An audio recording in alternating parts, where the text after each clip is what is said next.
Hej, og velkommen til min første video. Jeg er Henning, jeg er homo, og jeg er douchebag. Så det gør noget. Ellers så ved jeg ikke, hvad jeg skal snakke om sådan lige i dag. Nu ved jeg det fandme. Den måde, de unge er mod hinanden på internettet. Det er rettet for meget, mand. Og jeg fatter simpelthen, hvad fanden er det for det, render har gang i. Altså, nu er jeg godt nok kørt 14 år.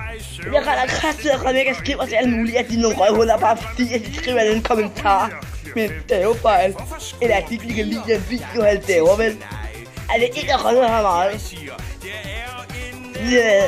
Fanden er det for noget, mand? Ja, nok om det. Skal vi snakke om mig, for jeg er lige så lækker. Og jeg er bare lækker. Det ved jeg godt, jeg har sagt, men jeg er bare lækker. Jeg er så lækker. Det er det, min video kommer til at handle om. Der hvor lækker jeg er. Måske kommer der også nogle make-up tips for Henning Homo. Det er nemlig rigtig god til. Ja, nå. Men ellers så ved jeg ikke, hvad fanden jeg skal snakke om. Det er jo bare sådan lidt min største vis af det. Det er sådan, hvad jeg snakker om. Men en ting er sikkert. Der kommer flere i fremtiden. Så det var Henning Homo douchebag den her gang. Det og han vil helvede til røvhuller.